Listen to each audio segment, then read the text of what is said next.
Hey guys, Mr. George Remus here with another Onslaught Ready build. Today we're going to be looking at Captain Harris and her Transcendent Module Safety Training.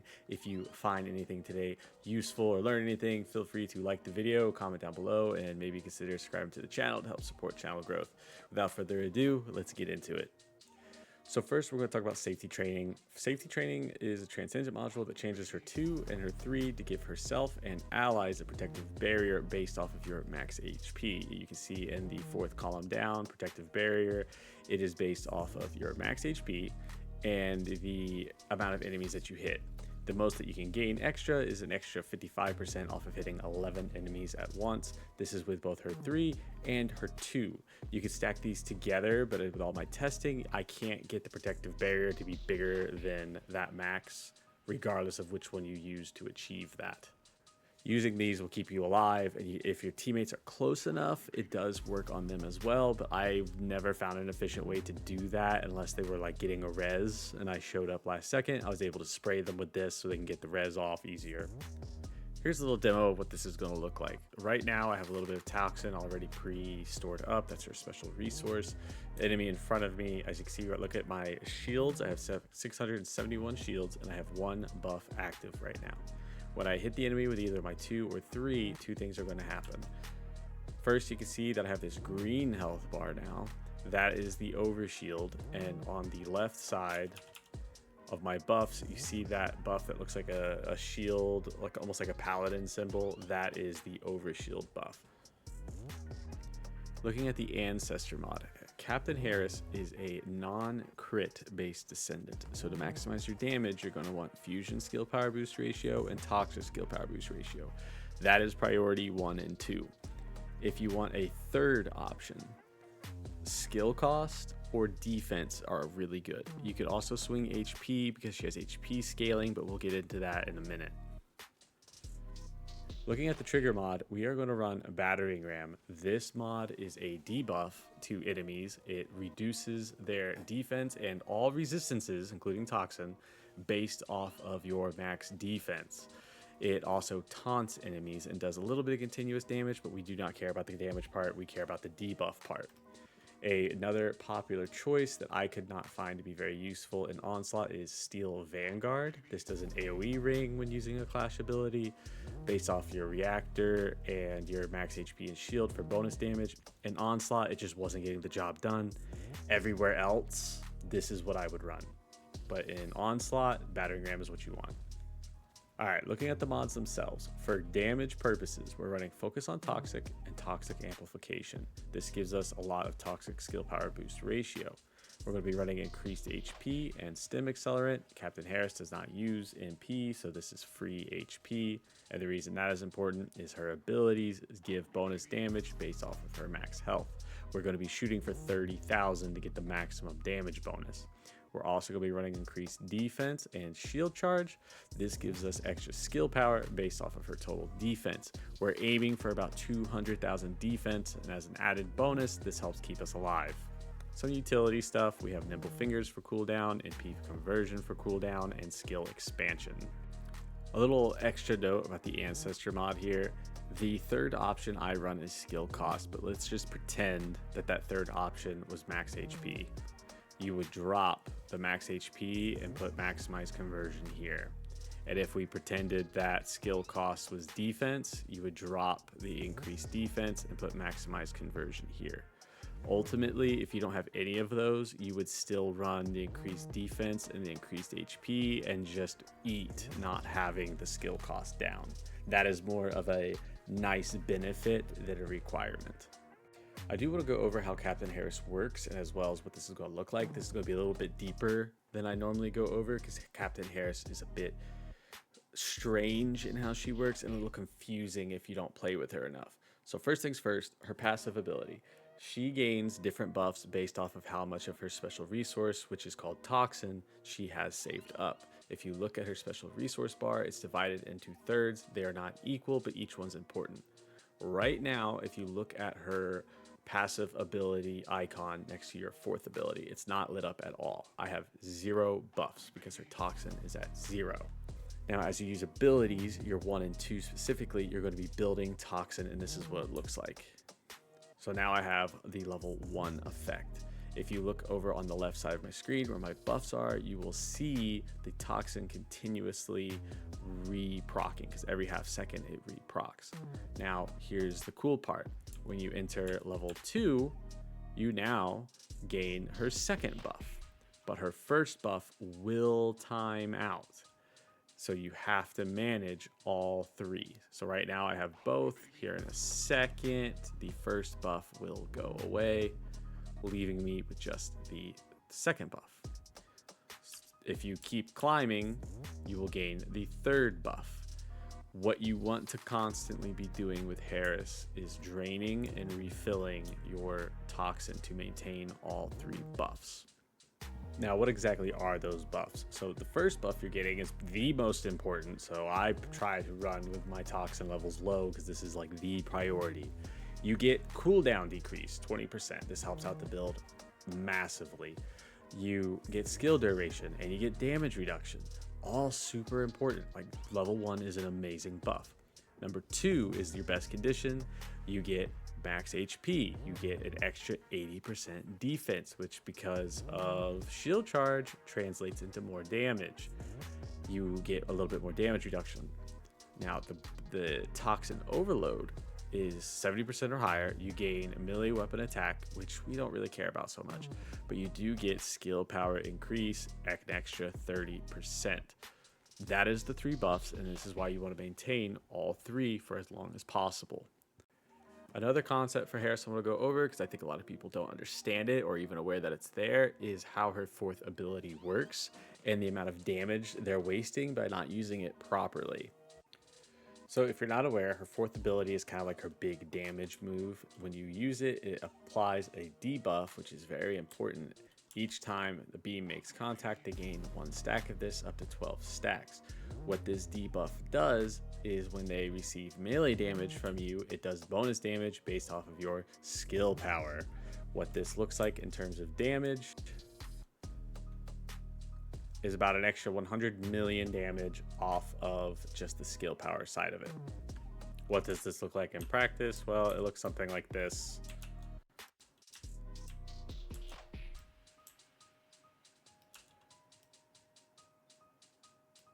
There's a lot of extra damage there that you would be missing out on if you weren't using a melee weapon after hitting them with your 4. I know this has been a lot of demos, but bear with me. This is all very important. In combat, you want to make sure that you're doing some movements that look like this. The 4th ability is not just for bosses. You can spray it on enemies. They also get the debuff, even though it's hard to see. You want to make sure you are constantly draining and filling your special resource. If you neglect your 1 ability, the cooldown will come back to haunt you and you'll be left like a fish out of water with not very many options. You also want to make sure you're constantly hitting enemies with your 1 ability to give them the earthquake debuff. Not only will this taunt them to you, this will give them less defense, thus allowing you to do more damage.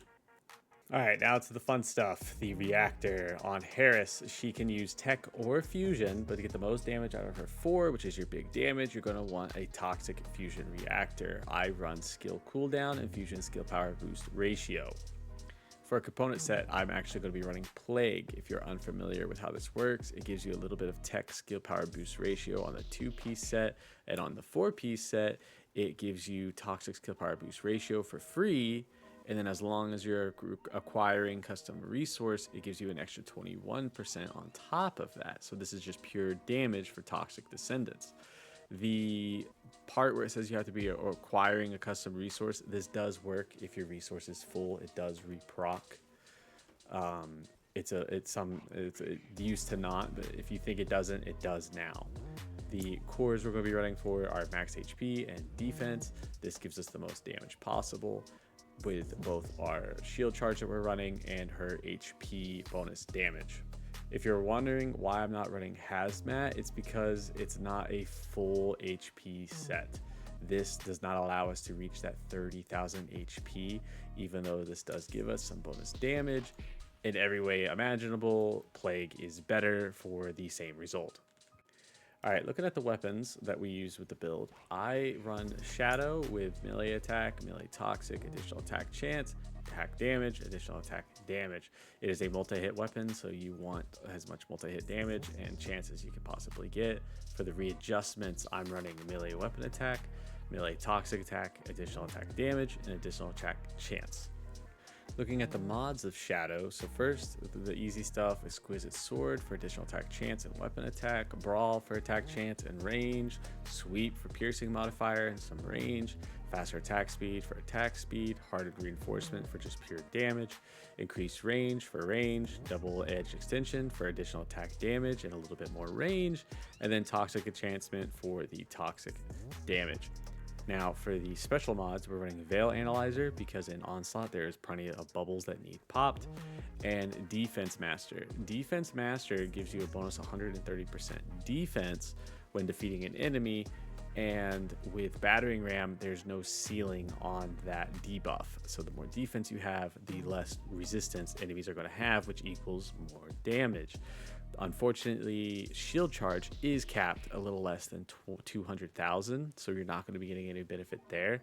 But if you're reducing the defense of all the enemies all the way like as low as possible, you're going to be doing more damage. I do have a little bonus weapon here. We're going to talk about crime and punishment. My streaming friend yourwyrd introduced this idea to me. His Twitch account should be linked in the description below if you guys want to check him out. This was not my idea. I think this is actually really cool. In Onslaught, there's a card for Colossus damage. It's like an extra 400,000 bonus Colossus damage for your swords. If you run Crime and Punishment with 3 additional weapon attack versus Colossi, you're doing almost an extra 1000% damage to Colossi. Using this on Harris, if you get that card in Onslaught, is huge damage for the Colossus. So I just want to include this strictly for if you get that card. I am running melee fire with it, additional attack damage, additional attack chance, melee weapon fire attack, and melee weapon attack. And then here's a peek at the mods. If you're just using this for the Colossi, you don't need this or this. You can switch those out for something like heat circulation and fire conductor if you would like for bonus fire damage. Now for the arcade tuning, so we go for the skill power all the way to the right, the skill power on the way up. We don't care about the skill power modifier. We do run skill duration to give us a little bit more time with our buffs. We do get a little bit more skill power, and on the way up, when attacking with an overshield type skill, which is her 2 and her 3, you get extra skill power boost ratio. So this is just more damage each time you use her 2 and her 3, which is really, really important. And then down here, we go for the defense modifier to help get us even more defense, which again translates to damage, survivability, and a debuff on the enemies that you're hitting with your 1 or 2. For the inversion reinforcement, we're going to run Sturdy Fortress. When you use a melee weapon and you have your block activated, this prevents you from getting knocked back. So having more efficiency here is really, really huge. It also gives you a little extra range, which is also nice. And this is every time you hit something with a sword. So having this is a nice, but it's not super required. We're also going to be running Shield Particle Reconfiguration. This is when you get hit by an enemy, you get increased defense and max shield. We care about the defense side of this, of course. And then we're just going to run Condap Adaptation. When defeating an enemy, you receive less damage each time you're hit, up to 15 stacks. This is just for survivability purposes. You may be tempted to use Arche Synergy. This allows you to pick up MP orbs and gain custom resource as the payoff.